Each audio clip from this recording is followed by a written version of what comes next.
From a young age, I grew up believing that our little corner of the world was a place where everyone knew everyone. Life here moved with a rhythm that seemed unshaken by the passage of time, as if the land itself resisted change. I can still remember the long summer days spent wandering the outskirts of our town, marveling at the quiet beauty of the countryside and the occasional glimpse into the lives of neighbors who'd lived here for generations.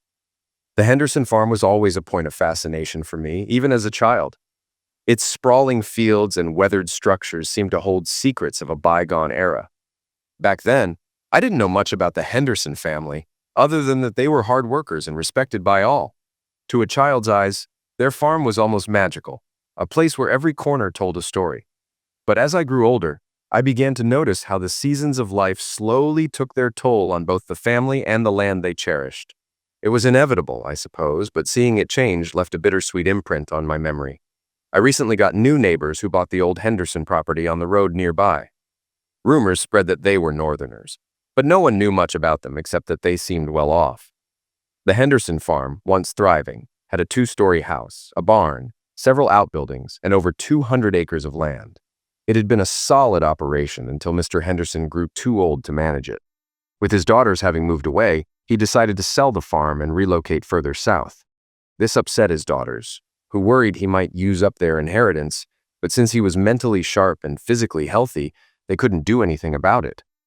I always found the situation amusing, partly because I never had much patience for drama. My aunt had once remarked that the Henderson daughters acted too flashy to be respectable, a sentiment I secretly agreed with. I met the new owners in an unexpected way. The woman's Cadillac had broken down on the side of the road, with steam pouring from under the hood. I stopped to offer help, but she seemed more frightened than relieved, keeping her doors locked and staring at me in panic. Since it was cold and raining, I left her there and drove to the top of Henderson Hill to call for assistance, as it was the only place nearby with cell reception. The sheriff's department wasn't too pleased with my lack of direct help, but there wasn't much I could do when she refused to engage. After some back and forth, they promised to handle it, adding a touch of humor by offering leftover barbecue if I came by later. With the situation in their hands, I continued on, hoping she'd soon realize that rural neighbors aren't always as bad as they seem in movies. Late in the evening, Wendell met me, and we drove back down the hill. There she was, sitting in her car, crying. Smoke poured from under the hood, and the vehicle had completely stalled. Wendell introduced himself and asked if she needed help. Grateful but distressed, she explained that she hadn't been able to contact anyone and was relieved we had found her. I took a look under the hood, though I hadn't done serious mechanical work in years. Modern cars required expensive equipment and expertise I didn't have, but I could still spot the issue quickly. A ruptured lower radiator hose. It was a simple fix, but not one that could be done roadside. I suggested she call AAA after Wendell took her home. "Not today," Wendell reminded me with a hint of amusement. "Billy's out of town for a wedding and won't be back until Tuesday." The woman panicked at the thought of leaving her car behind, worried about her husband's reaction. Wendell turned to me with a suggestion I'd been dreading. "Why don't you use one of your heavy trailers and tow it to your lot?" he said, ignoring my obvious reluctance. It was late, cold, and raining, and I was already behind schedule. But leaving a neighbor stranded wasn't an option. I agreed to tow the car to my secure lot until it could be fixed. As Wendell prepared to drive her home, a call came through on his radio about a crash on Highway 12. He had to respond immediately, leaving her in my care. She hesitated before finally introducing herself as Mrs. Hatfield, clearly uneasy about the situation, but reassured by Wendell's trust in me. When we reached her home, it was eerily dark. The power was out. I asked if she had flashlights or lanterns, but she didn't. Remembering the generator her husband had left in the store, I helped her locate it. Thankfully, it was still running and had enough fuel to last a few hours. I advised her to refill it soon and invest in a backup supply of diesel. She took notes diligently, grateful for the help. Before leaving, I handed her my card with the location of her car and assured her it would be safe. She thanked me profusely and I drove off, exhausted but satisfied she was secure. By the time I got home, Sherry was understandably frustrated. I explained the situation, promising I'd wrap it up soon and head home. She grumbled about the inconvenience, but let it go. The next day, the sun was shining, making it easy to forget the previous night's rain and cold. With no pressing tasks at the store, I purchased a replacement radiator hose and fixed the car myself. Just as I was finishing up, a sharply dressed man walked into the office with a serious expression. "I'm Bennett Hatfield," he introduced himself to Charlie, my assistant. "I need to arrange for my wife's car to be towed to the garage. Could you recommend the best mechanic in town?" In my line of work, I rented out construction equipment, backhoes, bulldozers, trenchers, and the like. It was a solid business, especially in tough economic times when more people opted for DIY projects over hiring contractors. Buying a $30,000 excavator didn't make sense for a few hours' work when renting one for a fraction of that cost was an option. My machines weren't pretty, but they got the job done, and that's all that mattered. I undercut the big rental chain slightly, and it paid off. Charlie, my right-hand man, introduced me to a new customer one morning. "Will, this is Mr. Bennett Hatfield," he said. Hatfield extended his hand, and I shook it with a grin. My coworker Myra chuckled in the background. She must have noticed the irony in our names. Hatfield caught on quickly, smirking. "Well, I hope we won't be feuding," he joked. "Not likely," I said, grinning back. "What brings you in today?" He explained that his wife's car had broken down and asked for a recommendation to tow it to a garage. I told him there was no need. I'd already repaired it earlier that day, just a simple radiator hose replacement. "It's ready to go. She can pick it up anytime before 6, I said. Hatfield seemed taken aback. "How much do I owe you?" $40, I replied. "The receipt for the parts is on the dashboard." He clarified that he wanted to pay for my labor. I shook my head. "I can't charge you for that. We're neighbors. That's not how it works around here. If it were a backhoe rental, sure, but fixing a radiator hose? That's just being neighborly." He seemed puzzled, but eventually nodded, thanking me repeatedly. A short time later, he returned with his wife, Angie. She was younger than I'd expected, probably around 40, but with an energy that made her seem younger. She was genuinely thankful for my help, though her husband had already left, likely busy with work. "Call me Angie," she said, extending her hand. "And thank you again." "Will," I replied, introducing Myra and Charlie as well. Angie was friendly, even asking for a tour of the shop. She seemed especially fascinated by our event rentals, particularly a giant circus tent we called the Castle. It had turrets, flags, and a fairy tale aesthetic, making it popular for weddings. I'd snagged it for next to nothing at an auction when a circus went out of business. Later, Sherry, my wife, had her own concerns. She'd decided her Chevrolet Impala, barely 2 years old, wasn't good enough anymore. She wanted a Cadillac, like our new neighbors had. "This car is practically falling apart," she complained. "It has 39,000 miles, I countered. "It's fine. If you want a new car, buy it yourself, but it won't be in my name." Sherry's credit history made that impossible. She'd defaulted on loans and credit cards before we married, and while I'd helped her recover her car, I refused to touch her credit card debt. Her financial habits were one reason I'd insisted on a prenuptial agreement. My parents had left me the house, and I wasn't risking my business either. I'd built the company from scratch, starting with a loan from my parents and reinvesting every penny in those early years. By the 4th year, I'd paid them back, and by the time I married Sherry, the business was thriving. Protecting it wasn't just practical, it was personal. I'd worked too hard to let it slip away. I first met Sherry at a Christmas party, hosted by a contractor I worked with frequently. Normally, I avoided those events. Too many people trying to show off. But that night, boredom got the better of me. The party was lively, with plenty of attractive women, and I found myself dancing and enjoying the atmosphere. Sherry was there with someone else, but we shared a dance and sparks flew. Still, I didn't pursue her. She wasn't alone, and I respected that. As I was leaving, the hostess slipped a piece of paper into my hand. "Call her," she said with a wink. It was Sherry's number. I tucked it into my truck's glove compartment, intending to call, but the busy holiday season took over, and I forgot about it. A week later, Sherry walked into my store. She spoke to Myra, one of my employees, before heading straight for me, holding a piece of paper. "I'm here to pick up my rental," she said with a mischievous smile. The rental agreement was a handwritten note describing me as her dance partner and conversationalist for 5 hours, with a clause about kissing skills and a playful jab at my failure to call her. I couldn't help but laugh. "Miss, I'll personally handle your rental and guarantee satisfaction. If not, you'll get your money back," I replied. She laughed, shook my hand, and agreed. Preparing for her party turned into a production. Myra insisted I needed a new suit and practically dragged me to the mall. Her husband tagged along for the entertainment, chuckling as I tried on one ill-fitting suit after another. 8 suits later, Myra finally declared one acceptable. But the ordeal wasn't over. We spent another 40 minutes choosing shoes, shirts, and ties. "You're not picking my underwear, are you?" I joked. Without missing a beat, she replied, "Already taken care of. Silk, dark blue." By the time I was dressed to the nines, I decided to go all out and rented a Cadillac Escalade for the weekend. When I arrived to pick Sherry up, she took my breath away. She wore a shimmering green dress with a daring slit and plunging neckline, somehow looking both bold and elegant. I was stunned. At the party, Sherry was the center of attention. She danced, charmed, and turned heads everywhere she went. But when a slow dancing partner got a little too handsy, she grabbed my hand and hissed, "No more slow dances with anyone but you." It was a moment of clarity. She was mine, at least for the night. On the way home, she leaned close, teasing me at every stoplight. Back at her house, she invited me in for coffee. I settled on the couch while she changed, but when she reappeared, she wasn't in another dress. She wasn't wearing anything at all. For a moment, I was speechless. "I like you," she began nervously. "Normally, I'd make you wait, date a dozen times, and build up to something special. But I really like you, so why not skip the wait?" The next 12 hours blurred together, punctuated only by a quick run for breakfast. The Escalade stayed parked for the rest of the weekend, and by Monday morning, I knew Sherry had changed my life forever.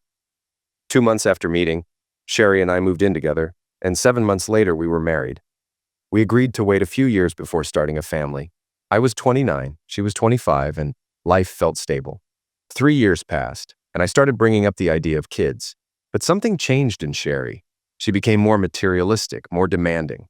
Out of nowhere, she insisted we needed a bigger house to start a family, even though our current one had 4 bedrooms. The tension escalated when she maxed out a credit card she'd somehow managed to get despite her rocky financial history. I paid it off immediately, which only made things worse. She didn't speak to me for days. Sherry had a decent-paying job, but never seemed to have money. I covered all the household bills except groceries, which she had agreed to handle. Yet her closet was full of unworn clothes with tags and unworn shoes. The silent treatment over the credit card lasted nearly a week. On the 6th day, she came home and found me pulling clothes out of her closet. She stood silently, watching. "I'm done living like this," I said firmly. "If I'm going to live alone, I'd rather actually live alone. I've already spoken to your mom. She's agreed to let you stay for 2 weeks. In that time, we'll find you an apartment and I'll cover the deposit, 2 months' rent, and utilities to get you started. You need to learn to manage your own life." Sherry was so shocked she fainted. I helped her onto the floor, cooled her with a wet cloth, and waited for her to come to. When she opened her eyes, she muttered, "I had a weird dream. You were kicking me out." Then she saw the clothes piled on the bed, the suitcases, and started sobbing. Through her tears, she begged me not to make her leave, promising to do better. I let her cry before asking her to meet me in the kitchen. She sat at the table, avoiding eye contact. "I'm serious, Sherry," I said. "This can't go on. The spending, the tantrums, refusing to even talk about kids. It's like I don't know who you are anymore. If you want to leave, say so. If not, things have to change." Finally, she admitted the truth. She was terrified of becoming a mother. Her childhood had scarred her, an absent father and a mother overwhelmed by raising 3 teenagers alone. "I don't want to put a child through that," she whispered. I took her hand. "I'm not your dad, Sherry. I'll never leave you. I'm talking about one child, not a house full, and we'll take it one step at a time." The tension lingered for a few weeks, but we slowly started rebuilding. Sherry stopped her impulsive spending and even opened a savings account. 3 months later, she proudly showed me the balance. I told her how impressed I was, and she laughed, warning me not to get too excited. She had plans for the money. I braced myself, expecting her to say she wanted a new car. Instead, she smiled slyly. "It's for the nursery, and you'll need to paint it light blue." It took a moment to register. "What?" I stammered. Her smile grew wider. "We're having a son. In 7 months. I stopped taking my pills. Surprise!" I was overwhelmed, trying not to cry in front of her. She'd planned it all perfectly, even timing the announcement to my break at work. When she started crying, worried she'd miscalculated my reaction, I silenced her with a kiss, my own tears mingling with hers. When we stepped out of the office later, Myra, with her usual bluntness, noticed something was up. "What's going on with you two? You look like someone smacked you and you liked it," Sherry smirked. "Can you keep a secret?" she asked Myra, knowing full well she couldn't. "We're having a baby, a boy, but don't tell anyone yet. We want to surprise my mom." Myra was already reaching for her phone as she walked away. Sherry grinned at me. "Everyone in town will know before sunset," she said. Figured we'd let her hear it from someone else and save me the trouble. It started like most outings with Sherry. On our way to lunch, people stopped us constantly to congratulate her, offer hugs, and shake my hand. By the time we got back to the store, a huge banner with blue bows hung over the counter. "Congratulations, Will and Sherry. It's a baby." Myra stood nearby smirking. "I couldn't keep a secret that big. You knew I'd spill," she said. I laughed and returned to my office, not realizing how bittersweet the journey ahead would be. The pregnancy became complicated. 7 months in, Sherry was confined to bed rest, pale and exhausted. Her mother moved in to help, though Sherry often begged her for space when things got overwhelming. After 17 hours of grueling labor, the doctors performed a C-section. Sherry, barely conscious, whispered, "Never again." I agreed. During her hospital stay, she had her tubes tied. Our son, William Bryan Sanford, was a hefty 9 pounds with a thick head of black hair just like mine. Against the nurse's prediction, he never lost that hair. It stayed as black as the day he was born. Becoming a parent defied description. It was equal parts awe-inspiring and terrifying. Overnight, my priorities shifted. Life wasn't about me anymore, and even the smallest outings required planning and preparation. Gone were the spontaneous weekends. Everything revolved around Billy. Sherry loved our son, but she struggled with motherhood more than I expected. When I came home, she'd immediately hand him over, calling it her baby recovery time. I didn't mind. I'd pace the house with Billy in my arms, talking to him about the life I envisioned. Little league, camping trips, and adventures he couldn't yet understand. He'd stare at me, smiling and humming, content in a way that frustrated Sherry. "Why doesn't he cry with you?" she'd grumble. I didn't have an answer. I just seemed to have the magic touch. I took 2 weeks off to adjust to life with Billy. When I returned to work, I found a surprise. A new sign out front reading, "Sanford and Son Equipment Rentals, no junk." Myra and Charlie grinned and I teared up. My screensaver in the office became a slideshow of Sherry, Billy, and us as a family. Around this time, my friendship with the Hatfields deepened. Angie, full of energy and determination, came by one day asking to rent a tractor. She wanted to start a garden and had already ordered seeds. When I refused, she was surprised. "Why not?" she asked. "You don't know how to operate one," I explained. "Tractors can be dangerous. If something happens, I'll lose a friend and a client. Besides, you already have a Yanmar in your shed. It just needs a little care." "It won't start," she said, clearly frustrated. I offered to help. "The battery's probably dead. Tomorrow's Saturday, why don't I come by and take a look?"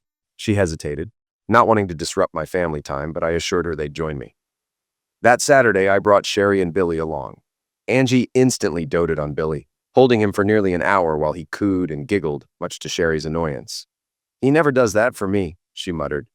I charged the tractor's battery while Bennett and I walked the property, discussing garden plots. "Are you sure about letting her use the tractor?" I asked. Bennett shrugged. "Not really, but you don't know how stubborn she can be. Just keep an eye on her." Afterward, Angie and Sherry returned from the kitchen with sandwiches and potato salad. Over lunch, we planned her gardening project. I mentioned safety upgrades for the tractor, like a crossbar and seatbelt, which Bennett quickly agreed to. When we finished eating, I led Angie to the barn for her first tractor lesson. As I guided her, I couldn't help but admire her persistence. It reminded me that sometimes you just have to let people follow their passions, even if it means guiding them through a few bumps along the way. I guided the tractor out of the barn and helped Angie climb on. Step by step, I walked her through the controls: brakes, throttle, hydraulics, and gears. "Listen carefully," I told her. "Tractor gears aren't like car gears. As soon as you release the clutch, it moves, no matter the gear. If you're in a high gear, the front end could lift, and on uneven ground, the tractor might flip. Always use the seatbelt with a collapsible harness. It could save your life." To start, I had her put the tractor in low gear and low range. She crawled across the field slowly enough that I could walk beside her, offering instructions. After practicing with the 3-point hitch, I attached the rotary plow and showed her how to use it. Always keep the equipment on when starting the tractor. It stabilizes you on slopes and prevents rollovers. Angie grinned ear to ear as she made her first passes, with Ben snapping pictures like a proud dad. When I parked the tractor back in the barn, I pulled the key. "It won't start without a new battery anyway," I said. "A friend is coming Tuesday to install a crossmember and seatbelt. I'll bring the battery then. Until it's ready, don't drive it alone. Wait for Ben." Angie's determination impressed me. But on the drive home, Sherry seemed preoccupied. Her house is stunning, she finally said. It's nothing like Henderson's old place. Did you see those paintings? Some must be worth thousands. She even told me about a trust fund and a family home up north. Good for them, I replied. They deserve it. Sherry went quiet, later researching the artwork she'd seen. She wasn't wrong. Some pieces were worth a fortune. Still, she loved her work and kept busy. Staying home all day wouldn't have suited her anyway. Angie, meanwhile, took to country living with enthusiasm. She mastered the tractor, planted a garden, and even bought a small cultivator for lighter work. Her first harvest brought tears of joy, and her blog Gone Country chronicled her adventures with humor and charm. She dubbed me her rural spiritual advisor, much to my embarrassment, especially when Myra became a devoted reader. Determined to go organic, Angie struck a deal with a friend of mine for horse manure. The catch? She had to clean the stalls. I thought she'd back out, but soon her blog featured her uniform for mucking stalls: boots, gloves, and a bandana. Twice a week, she shoveled manure, building an impressive compost pile. Sherry initially joined me on visits to Angie's, but over time she came less often. Billy and I became regulars, with Angie often holding him as much as she tended her garden. Once, during a quiet moment, she confided, "We wanted kids, but Ben is infertile. Adoption was on the table, but he wasn't comfortable with it. Sometimes holding Billy makes me think about what I'm missing until he messes his diaper. Then I'm happy to give him back." One afternoon, Ben approached me with a request. "My partners and I are hosting a meeting here. I want a proper Southern barbecue, and I need you and Sherry to cater it. Name your price. I want this to be unforgettable." I hadn't cooked professionally in years, but I missed it and agreed. Angie jumped in to help with planning. "We've got 80 confirmed," she said, "but we'll prepare for 100. "Any kids?" I asked. "No, just adults." I hesitated. "Angie, this is the South. Family matters here. Invite the wives and kids. A personal touch goes a long way. Call them, ask about their kids, and plan age-appropriate activities. A friendly gesture means more than a formal invitation."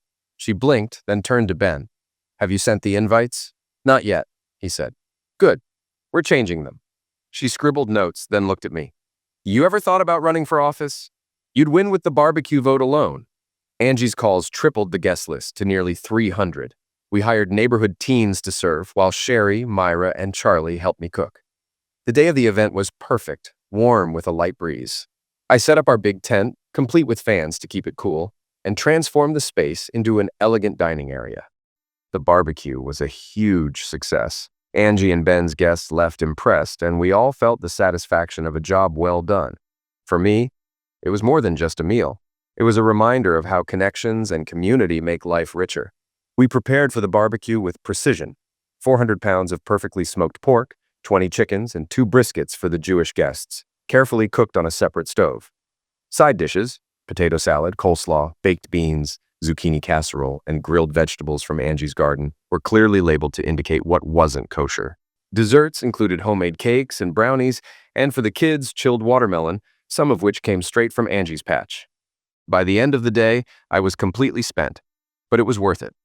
Although we invited 300 people, over 400 showed up, thanks to the many children who tagged along.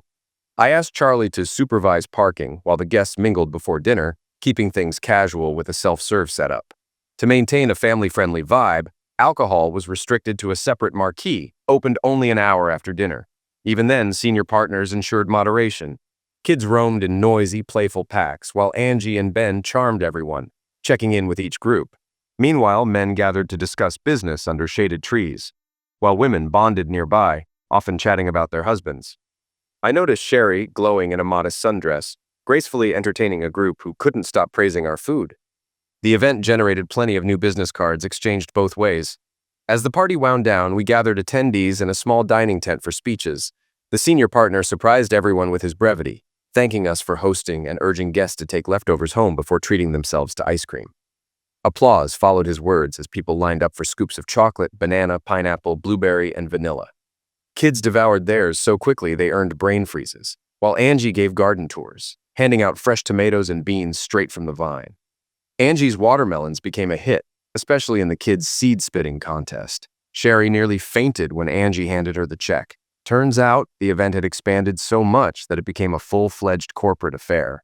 To top it off, the senior partner added a 25% bonus with a handwritten thank you note. I divided the bonus among Charlie, Myra, and the helpers, giving Sherry the remainder. She deserved it. The success of the barbecue marked a turning point. Ben, a business attorney, brought in more clients almost immediately, and before long, we incorporated party hosting as its own business. Sherry quit her job to manage it, while I continued overseeing equipment rentals. Myra took over as rental manager, hiring her husband Donnie to help. Though happy to be employed, Donnie joked about losing all decision-making power to Myra, both at work and home. With Sherry dressing sharper and meeting clients more frequently, we eventually bought her a Cadillac, a goal she had longed for. Business boomed, but it strained our personal lives. Saturdays turned into workdays, leaving little time for each other. When Sherry began staying out late for meetings, often until 11 p.m., I finally snapped. "The next late meeting is on you," I said firmly. "I won't plan it, cook for it, or show up." "I thought this was a partnership," she argued. "It's supposed to be a marriage first," I retorted. "You choose, business or us." A month later, she ignored my warning, taking on another late-night meeting. True to my word, I refused to help. The event flopped. Bad food, poor service, and a disappointed client. On Sunday, Sherry waved a white handkerchief. "Truce?" she asked. "No," I replied, feeding Billy. "I don't want a truce. I want terms." She eventually surrendered, agreeing to find balance between work and family. Meanwhile, Billy and I continued spending weekends at Ben and Angie's. Angie adored Billy, who had just learned to say her name, much to her teary delight. Ben, however, had a different focus, an old race car he wanted to rebuild. "I've always dreamed of driving a race car," he confessed. I told him the car could be rebuilt, though it needed significant work. "Just start as a novice," I advised. "It's relatively safe, but there's always risk." Ben nodded, ready to chase his dream. Angie was hesitant but supportive, agreeing to watch him race once. Between gardens, race cars, and our growing business, life was chaotic but fulfilling, proof that sometimes taking a leap pays off. We got Ben's car back in shape, and after a few lessons from experienced racers, he was competing at the local dirt track every Friday night. One evening, Sherry and I joined the crowd to watch. The atmosphere was loud, dusty, and electric. Ben was clearly in his element, grinning ear to ear. Charlie and a group of local kids served as his pit crew, and the rules were loose enough for us to join them in the pits. Ben started strong, holding the lead, but halfway through he began slowing down and eventually pulled into the pit lane. The car was fine, but Ben wasn't. He'd been fighting the flu all week, and the heat had drained him. As we tried to rehydrate him, disappointment was written all over his face. He'd been leading the points standings, and not finishing this race could cost him the championship. Charlie suddenly had an idea. "You know he can use a substitute if he's sick," he said, looking straight at me. I shook my head. "No way, the cage is built for Ben's size. I wouldn't fit." Charlie turned to Angie. "She's his size," Angie balked. "I don't know anything about racing." "You don't need to race," Charlie reassured her. "Just keep it in gear, stay at the back, and finish the race. That's all. Ben will get the points." Ben, weak but determined, chimed in. "Do it, honey. Please. I really want that trophy." Angie hesitated but relented. "Fine, give me the helmet, and if I crash, no one says a word." We buckled her in and gave simple instructions. Keep the speed steady and avoid the pack. She hit the gas, spraying gravel everywhere, and took off. For the first 15 laps, everything went smoothly, until one driver, second in the points standings, decided to force her out of the race. He rammed her car, and we could hear her panicked screams through the headset. "What's he doing?" she yelled. "He's trying to knock you out," I explained. "Next time, hit the brakes, then the gas. He'll hit you, but it won't be enough to knock you out, and he might get caught in traffic." She executed perfectly. On his next move, she braked, and when he tapped her bumper, she surged forward. The sudden move threw him into a cluster of cars, dropping his position. On his next attempt, he lost control and crashed into the wall. Angie pulled into the pit lane during the caution, fuming with frustration. "Can you fix the fender?" she demanded. Charlie replied, "We can pull it out, but there's no time to clean it up." "Rip it off and get me back out there," she snapped, grinning like a seasoned driver. We secured the car, warned her to stay sharp, and sent her back into the race. This time, Angie drove like she had something to prove, weaving through traffic and dodging aggressive moves. By the final lap, she had clawed her way to third place and even briefly took the lead. Ultimately, lost laps dropped her to 7th, but her performance was a triumph. The driver who tried to take her out limped in at 15th. When Angie climbed out of the car, helmet in hand, she shouted, "How does it feel to lose to a girl, a-hole?" Then laughing, she patted her backside and hugged Ben. The defeated driver fumed, but I stepped in. Keep it respectful, I said firmly. She outsmarted you. Use it as a lesson. His crew, who moments earlier looked ready for a fight, burst into laughter. Deflated, he walked away.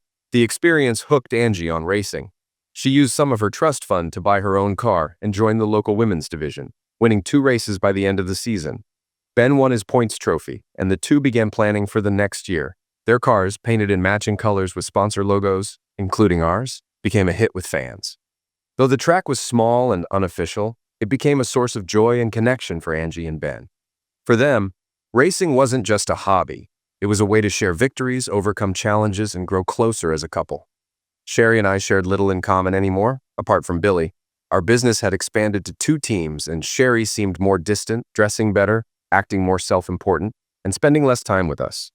She joined a professional women's group, attending frequent meetings and social events. I didn't mind at first and even felt proud when she won an award.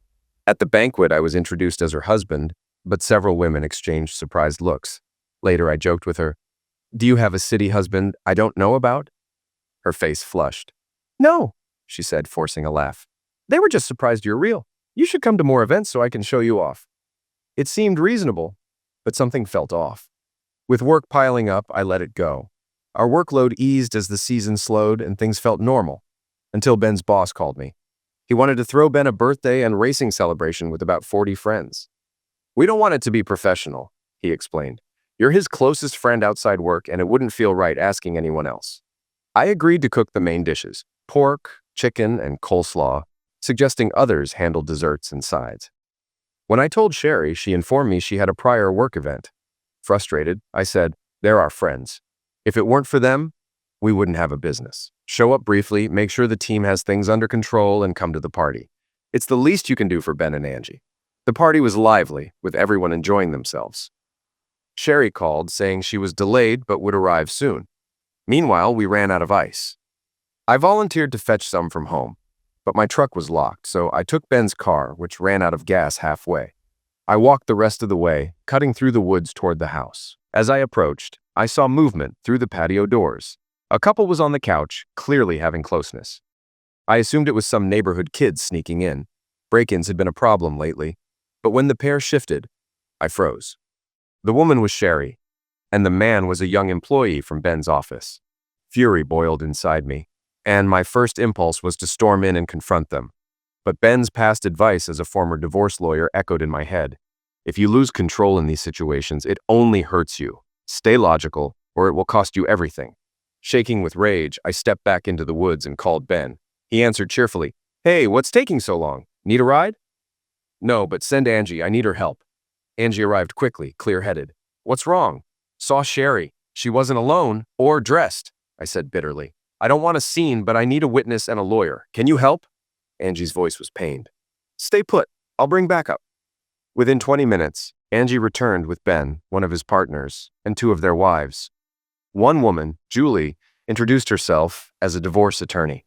"I have my own practice," she said. "I can help you through this." "Thank you," I said, struggling to stay composed. "What's next?" Julie advised. "Stay calm. Don't confront them. Let me handle it. If he's foolish enough to provoke you, defend yourself, but don't initiate anything." Ben gave me a firm nod. "They're still inside. Let's go." Everything was set up. One of Ben's senior partners had just arrived at my driveway, presumably to grab the ice I had promised. Others lingered on the deck, carefully climbing the side steps to avoid being seen through the open patio door. A knock followed. "Sherry, you in there? We'll send us for the ice, but we couldn't find any," the partner called out. When there was no response, he added, "He gave us a key. Come on, boys. I hate being in someone else's house without them." Inside, Sherry and her lover scrambled to gather their clothes as they heard the door opening. She threw open the patio door, and the man darted onto the deck, trying to hide in the shadows. That's when I flipped on the outside light, catching him frozen in place, clutching his pants and shoes. 4 phones clicked, capturing his humiliation. Sherry managed to dress and led the partners into the kitchen, but when she spotted us on the porch, she screamed and bolted out the front door, disappearing into the night. Her lover stood stunned until the senior partner barked, "Not a word! Be in my office at 9 a.m. Monday." The command carried the weight of authority, and the man slunk away. Ben and Angie sat beside me, each gripping my hands to keep me grounded. Julie, one of the partner's wives and a divorce lawyer, handed me her card and firmly instructed me to visit her office Monday afternoon. After a quick hug, everyone returned to the party. I joined them, unable to stay home, but the event quickly wound down and I ended up spending the night in their guest room. Sleep eluded me until Angie, with her usual charm, sent Billy to wake me. A 2-year-old guarantees no rest. As I sat groggily, I realized I hadn't even considered how to shield him from what was happening. Angie, ever helpful, had picked him up from my mother-in-law earlier, explaining I'd had too much fun at the party. Now, Billy was gleefully smearing syrup on her face as she let him feed her breakfast, both giggling uncontrollably. For a moment, it lightened the gloom. Later that afternoon, we had a serious conversation. Angie cut straight to the point. Divorce? Yes, I admitted. We stopped sharing dreams. She's always wanted city life, but my roots are here. What about Billy? She asked gently. I want custody. A child doesn't fit into her lifestyle. Ben weighed in. She'll fight for custody, not because she wants it, but because it gives her leverage. Keep things calm. A messy battle benefits no one. 6 days later, Sherry showed up at the house. It took everything in me not to throw her out immediately. Sensing my anger, she pleaded, Please, Will. I know I deserve it, but I just want to get my things and see Billy. I'll leave quietly afterward. You can even take my car keys. Reluctantly, I let her in. She played with Billy, though he seemed uninterested. She'd paid him so little attention lately. Eventually, she asked for her keys to open the trunk, claiming she needed help with her clothes. But as I handed them over, I heard the car start. I stormed outside, snatched the keys, and pulled Billy from the car seat. He's mine! You can't keep him! She screamed, her voice shrill. Billy wailed, terrified. Sherry continued her tirade until she noticed Angie filming the entire scene on her phone. Angie, who had stopped by to check on me and spend time with Billy, stood silently recording. Sherry's rage turned venomous. You witch, she spat. Always here, aren't you? How many times has poor Ben gotten your leftovers? Is he hiding in the closet, watching? Angie turned pale with anger, but before she could respond, I shouted, Sherry, leave! Now! From this point on, if you want to see Billy, go through the court. Get out before I call the police. Sherry stormed off, still screaming, while Angie meticulously noted every word. The next day, Julie filed a restraining order against Sherry, requiring a psychiatric evaluation before any further contact with Billy. Sherry's new lover, the young man from Ben's office, became another liability. His affair with her cost him his job. The dismissal was couched in professional language, but the meaning was clear. Fired, with no references. He eventually found work at another firm for a lower salary. For Sherry, it was another strike, pushing her further from the life she once imagined. I mailed a letter to all my clients announcing the end of my business while committing to honor existing contracts. After that, the reins were handed over to Sherry. I nearly walked away from it all, but Julie persuaded me otherwise. You've built a strong reputation, she said. You might want to restart the business someday. Plus, this will give Sherry a legitimate income, which might come in handy down the road. Sherry lawyered up, and the legal dance began. She wanted the house, but it was still in my parents' name. She also wanted the party equipment, but per the prenup, it was owned by my company and she couldn't afford it. Julie had frozen most of our accounts, allowing withdrawals only for payroll and essential expenses. Profits from the contracts I completed went into a new account entirely under Sherry's control. It was as fair as I could make it, and after some convincing, Sherry accepted the deal. She proposed a final meeting to talk things over, but I refused. Her lawyer, her fifth fling in 18 months, was another slick city type, broke like the others. I couldn't think of anything civil to say to her that didn't end in goddamn witch. For Billy's sake, I kept things as polite as possible. He had just turned 3 and didn't seem to miss her much. Sherry walked away with the party business, a portion of the profits, and some working capital. That was all she got. I retained full custody of Billy, granting Sherry broad visitation rights. However, those rights came with conditions. No men during her visits, and no exposure to anything morally or physically dangerous. Unsurprisingly, her visits became less frequent over the next year, and Billy didn't seem to mind. Angie and Ben became my rock, helping me navigate grief and anger. Even Sherry's mother stayed involved, babysitting Billy under strict conditions. If she helped Sherry violate custody rules, all contact would end. Angie, with Ben's blessing, became a surrogate mother to Billy. He adored Ben, who proudly displayed a photo of the 3 of them on his desk. Some colleagues even assumed Billy was their stepson, which Ben didn't mind. One day, Ben asked my permission to let others believe the family story. It makes me look grounded, which helps with clients, he explained. I surprised him by handing over a copy of my will, naming him and Angie as Billy's guardians if anything happened to me. You've always been a family man, Ben, and you've got the best woman I've ever met. That's more than enough. I'd never seen a lawyer cry, but Ben did that day. Eventually, I started dating. The women were fun, met my needs, but none felt like a long-term partner. Angie teased me mercilessly, insisting Billy needed a mother. He already has one, I retorted. When I find her match, I'll be married so fast your head will spin. The closest prospect was Rhonda, the senior partner's daughter. Recently divorced, she'd moved to the area for work and was taking time to recover. Her father asked me to escort her to a charity banquet. She's beautiful, he promised, and it's just one night. With nothing to lose, I agreed, renting a Cadillac for the occasion. When I picked her up, I realized he hadn't exaggerated. Rhonda was stunning, petite, blonde, fair-skinned, and graceful, like a porcelain doll come to life. Her sharp wit was apparent from the start. A real redneck, she teased. Do you bite? I gave her a deadpan stare. Yes. Good. Her parents, Ben and Angie, burst out laughing, setting the tone for the evening. The banquet was an elegant black tie affair, and Rhonda was mesmerizing. She chatted nervously through the meal, commenting on every dish. Do you ever stop talking? I asked. She blushed, then grinned. Only when I have something interesting in my mouth. Ben choked on his coffee. Angie giggled, and the table erupted into laughter. Later, we danced. Angie had been giving me lessons, and Rhonda was a natural partner. Smooth, graceful, and radiant. She danced once with her father and Ben, but spent the rest of the evening with me. As Ben and I waited for the women at the bandstand, Sherry walked by. Ben, Will, good to see you, she said coolly. Are you here alone, Will? You should get out more. Let me introduce you to my escort, Robert Morgan. His father is Ben Wilson Morgan. You know, the founder of the Morgan Banking Network. I stood watching Sherry, trying her best to impress everyone around her. Her once polished appearance seemed rougher, and she'd gained weight. Her date, Robert Morgan, looked like he wasn't there for her intellect. Before I could say anything, Angie and Sophie appeared.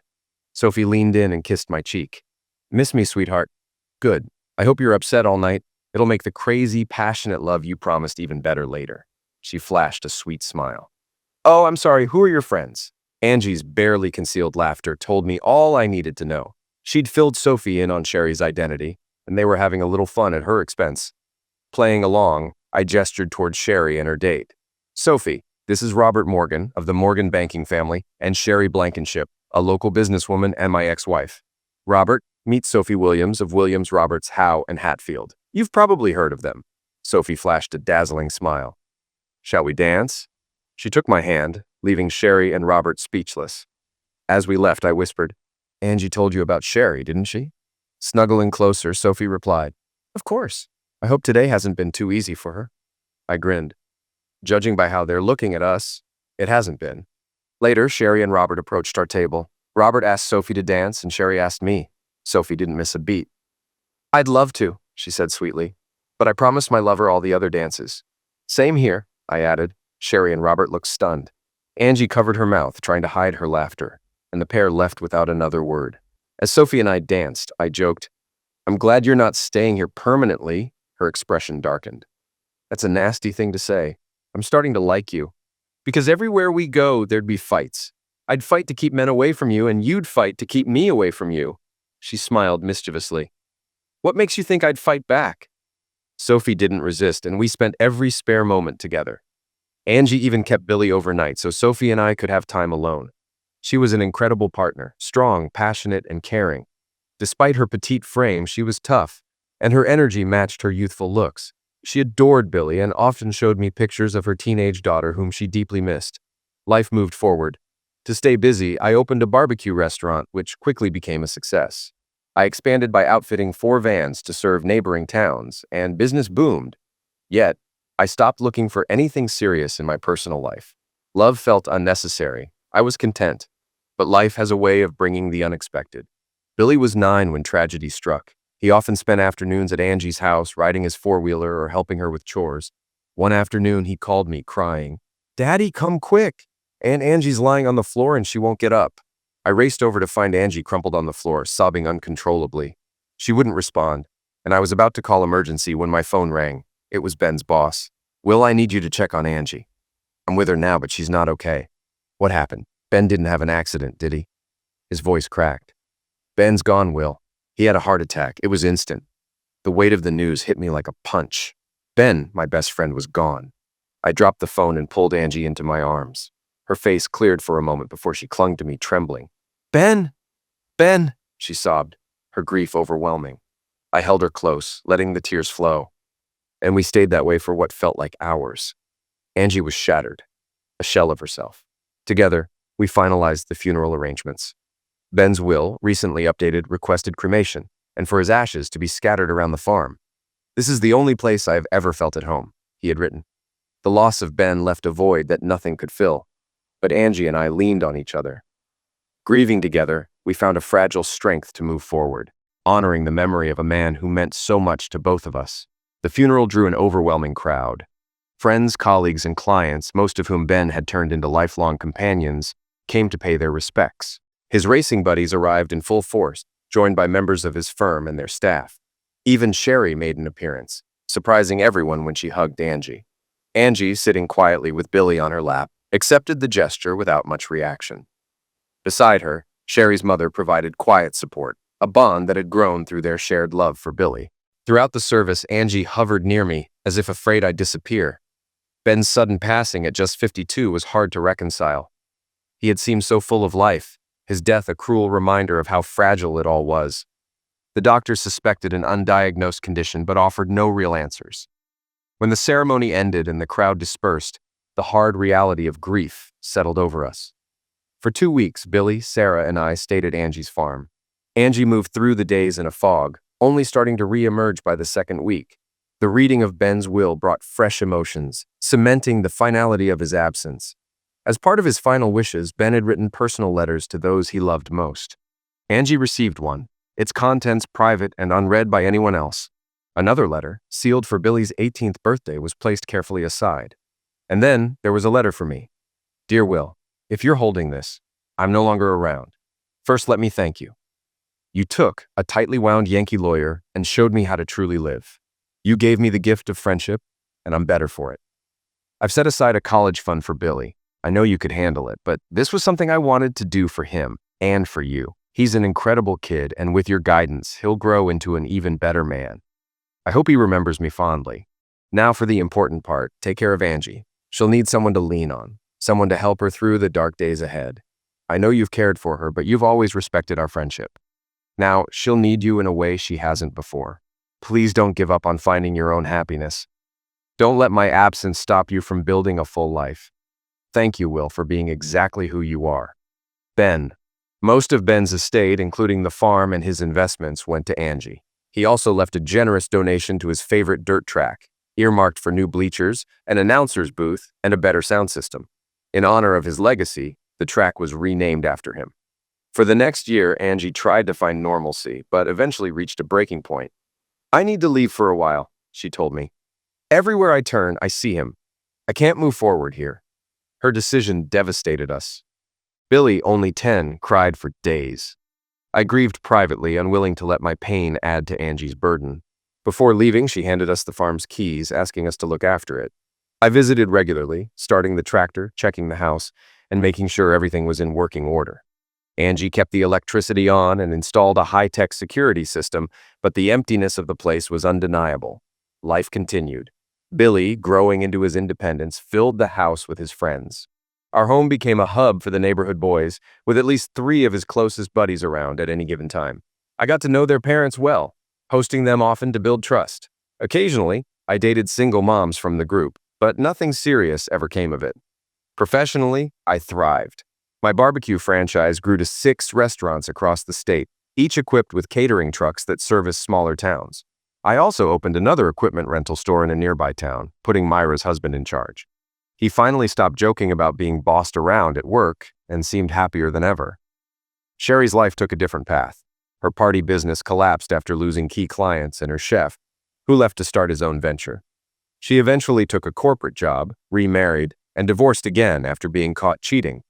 She maintained a strained but present relationship with Billy, visiting on holidays and birthdays. One day, While I was returning home after setting up a new restaurant, I found Billy and Sarah waiting for me, grinning mischievously. "What's going on?" I asked, checking to see if I'd forgotten something obvious. "We have a surprise," Sarah teased.